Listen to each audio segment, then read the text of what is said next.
Hey guys, it's been a minute. I just came back from space. See, I've been stuck in the space station ever since the last video trying to escape, but I'm back, and this time I brought with me two guys to be my new film crewmates, including this fake looking guy. Like, not even a bad personality, just looks like he's really badly made in a factory or something. Why not ask me about Sevastopol's safety protocols?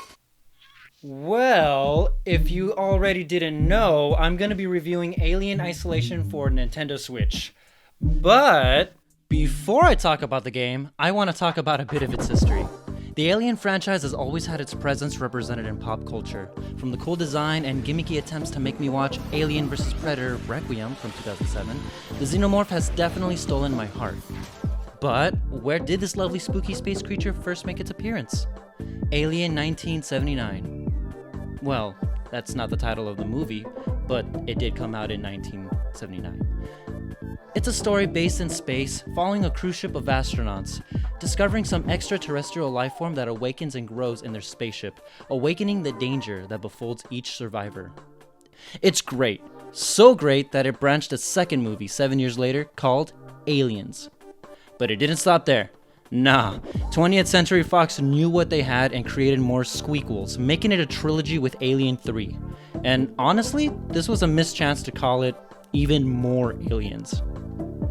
Anywho, there's like 3 more movies including a prequel. I guess it's safe to say that they've been successful, and that's great.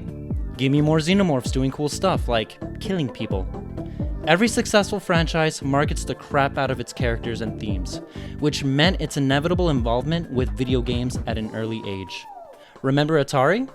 Yeah, that was they made a game based on the original movie on the Atari 2600. There were toys and figurines molded of different variant xenomorphs to collect. Did you know that in the comics, Batman himself has faced off against the alien xenomorph? And this was way back in 1997. My only hope is that 20th Century Fox dares to make a movie like this. I think we deserve another chance at a crossover of this magnitude. As you can see, the Alien franchise is bigger than space itself, and always shows room for growth to the stories being told and to the unexpected ventures it dares to take. Okay, well now let's talk about Alien Isolation for the Nintendo Switch. Does this belong to you? Thank you. I wasn't really expecting any packages. I wonder what I ordered. Oh my god! Oh my god! Oh my god! Oh my god! Oh shit! Oh fuck! Oh shit! Gary! Oh my god! Oh shit! Oh no! Oh my god! Oh! Who the hell said that? Who the hell said that? For some reason, people seek joy from the thrill of getting scared. That's why we make and watch scary movies, or play spooky video games. And throughout my time with the horror genre, I've grown from a kid who would buy scary video games and never touch them, to a grown adult that can't stop playing them. How can I help you? Alien Isolation has its story set 15 years after the original 1979 movie. It features an engineer named Amanda Ripley. This game was made with the intent to capture the same creepy atmospheric tone the original movie had, and I think it works. Oh, by the way, this game is completely canon to the series. 20th Century Fox said so. This game feels like the true sequel to the original Alien film. The minute you boot up the game, you're introduced to the 20th Century Fox movie logo. You know the one. The presentation is simple, but effective. I felt like I was about to watch a movie. The cutscenes also have a cinematic feel, making them a nice treat as you progress through the game. There's also monologue breaks in between the gameplay, which helps with the immersion even more so. That's the beauty about this game. It's easy to get sucked into the world. Sevastopol is a spacecraft you explore throughout the story, and oh boy, this place is dark.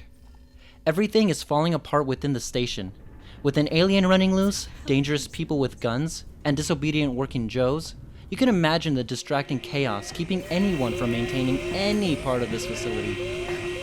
This game looks good on the Switch. Since everything is dark, it's difficult to see a lot of detail. That includes working Joes and enemy humans. Working Joes are simple. They have a jumpsuit and they have a creepy emotionless white face with glowing red eyes. The alien is the star of the show though. It looks beautifully threatening. I'm not gonna lie, there were moments I stayed hidden from the alien longer than I needed to. I heavily relied on my radar and the surrounding noise to keep my distance from every enemy. Running around Sevastopol feels like running around a maze. The surrounding environment is incredibly spooky. Everything's a mess. and there are limited save spots spread around the map. Saving is always a relief after completing task after task. So how exactly does it feel to be stuck in a dark space station? The quick answer is desperate.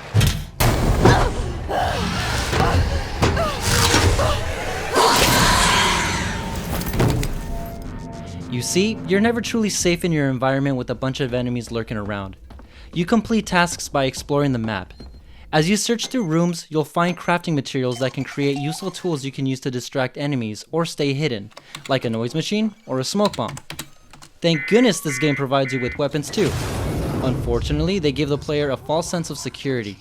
This isn't a game you can play with guns blazing. This is a horror stealth game. Using weapons can leave you with consequences. For example, shooting your gun will create noise that will attract the alien or other working Joes. The only weapon effective against the hungry xenomorph is fire, so using your flamethrower is the safest bet. Save your ammunition until you absolutely need to use it. For fuel, the weapon is scarce and necessary to reach the ending.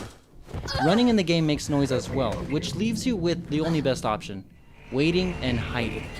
You'll be hiding in lockers, cabinets, under desks, air vents, and whatever you think will be a safe spot.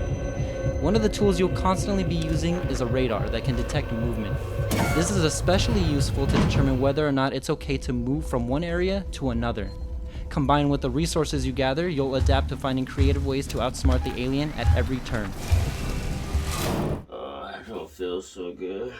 Don't worry, y'all just came back from space. Cryo sleep and vomiting and all that. Except for you. You can't throw up, but your blood looks like throw up. Dude! You better clean that! That's real wood flooring right there, and that's gonna stain. Unless you're a masochist, I don't think you'll find much enjoyment from repeatedly dying. Remember when I mentioned that I played on a hard difficulty? I can't count how many times I was stabbed or mauled by the alien. This game requires patience, especially when your goal is down the hallway and the only thing stopping you is a stalking xenomorph. The alien's AI learns from your style of gameplay. It'll learn your habits quickly, so to keep the monster at bay, you'll have to break some of those repeating habits. In some sequences, I spent a couple of hours making zero progress because I slipped up one too many times. This isn't for the faint of heart. Luckily, the game offers the ability to change its difficulty at any point. So, if you don't want to put the controller down, you can make it easy on yourself to get through an area of the game to progress. Alien Isolation is a tough game by nature. You may not die as often on an easier mode, but you're still gonna get murked. Ready? Go!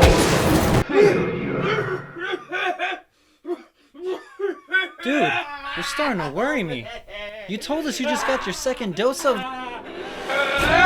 my god! Oh shit! Oh god, you're out of it! What the hell's going on? What just came out of his chest? Oh shit! Oh my god! Oh shit! Oh no! Oh my god! Oh no! Oh fuck! Oh shit! It's everywhere! It's a little Lisa! Get away from me! Get away from me! Get away from me! Ah! As I completed my journey through Sevastopol, I felt exhausted. This game took me a little over 20 hours. But with that said, I think it was an enjoyable experience for me, personally, despite my previous complaints from the difficulty. I recommend this game to any horror and alien fans alike. But to avoid wasting an unnecessary amount of time and stress, play it on an easy mode. At the end of the day, it has fun gameplay and it has a compelling story. But you shouldn't have to torture yourself to experience that.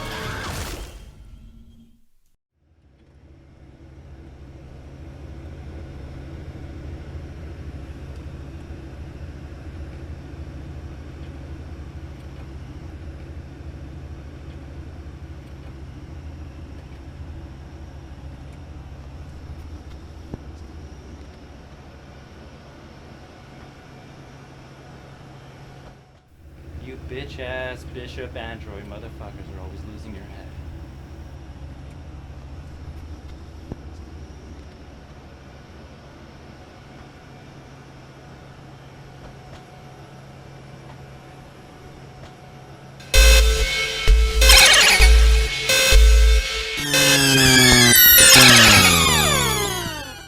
I knew some Android shit was going on.